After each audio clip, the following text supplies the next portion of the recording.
Quick update on this weekend's runners, starting off in Victoria, where we have just the two.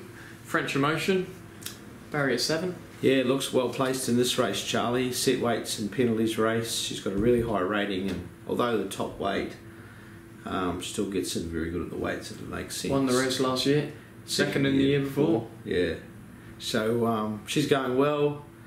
Genuine excuse for her last start, and the start before that was a brilliant run. So she looks a really good bet. Okay, and Amavatio, barrier 4. Nothing wrong with his runs this preparation. We've struggled to find the right races for him, but kept him as fresh as we can for this 1400 metre distance, and he'll love barrier 4. If we can make use of it, have him just that bit closer, hopefully midfield, it'll certainly see him charge late. And great old horse for the stable. Be good to be able to put another win on the board quickly in this preparation. Absolutely. And whizzing up to Doomben, race 1, we have Exoteric Lemagorian, barrier 1. Had no luck last start at Toowoomba over 2,000 metres. He did get wound up late, but he'll really appreciate the 2200 in the good draw and back to Doomben on Saturday, so I think he's a really good chance. Expect Jeff Lloyd. Yeah, in the same race as Exoteric. He did win his last start. Jeff Lloyd was aboard that day.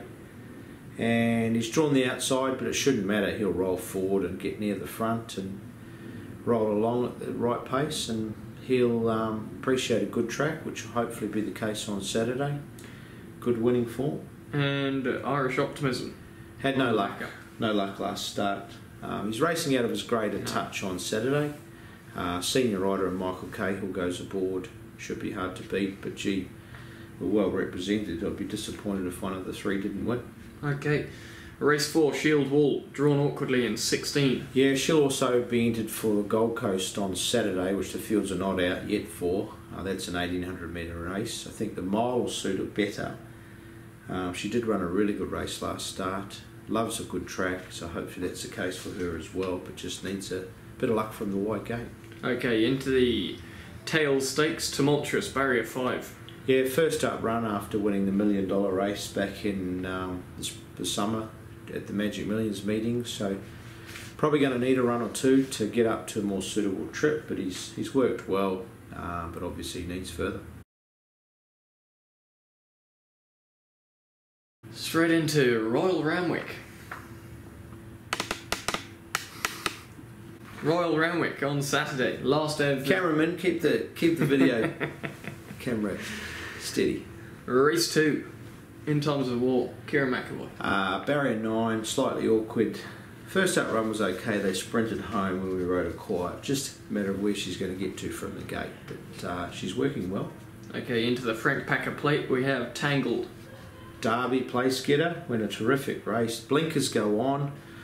We had them on in the spring, or at least weekers, and it caused him to over race. But we feel the horse needs them. He's running his races in snatches and sort of stop starting. If he focuses, he could be winning these big races.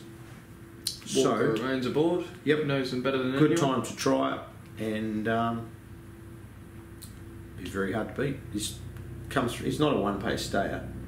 He's a compact son of Snitzel out of his Oaks winning mare, so he should be right.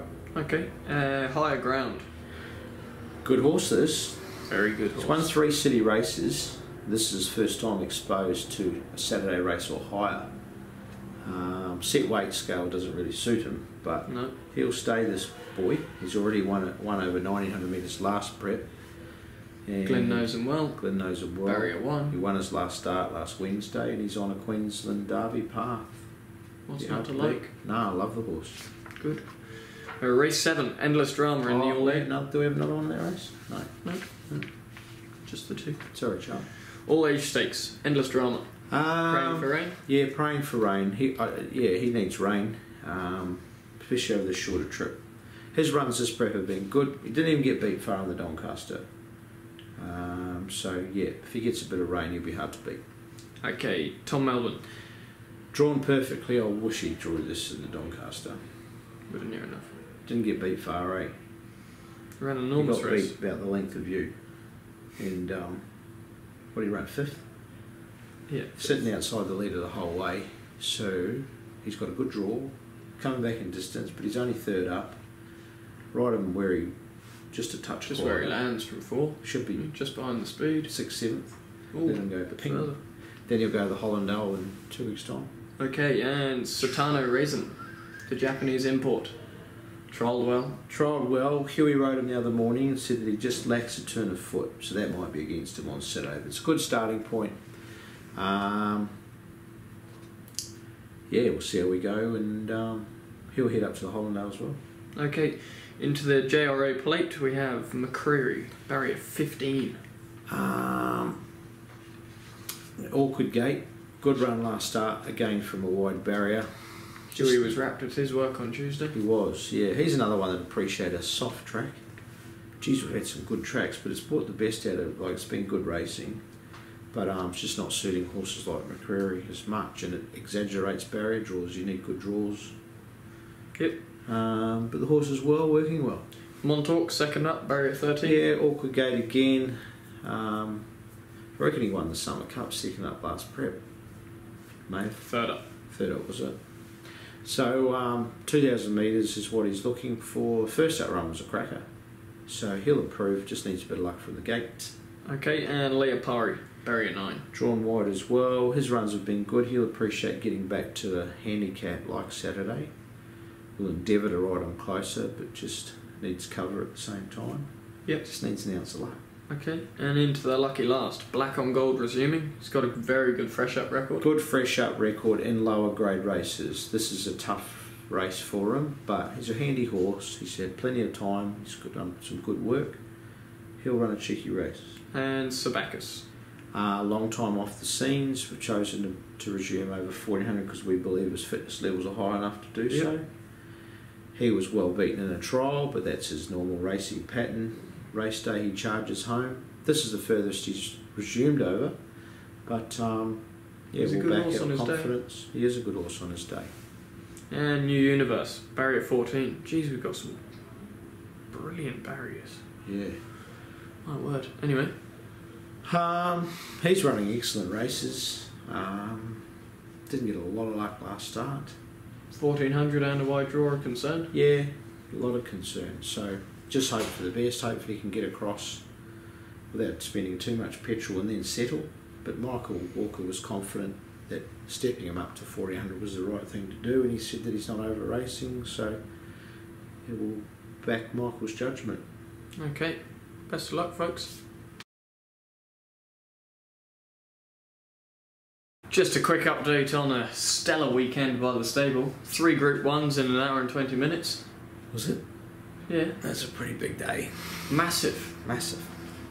The best thing about it was for you, and then I'll do for me. Okay, best thing about it for me, unfortunately, was Wings.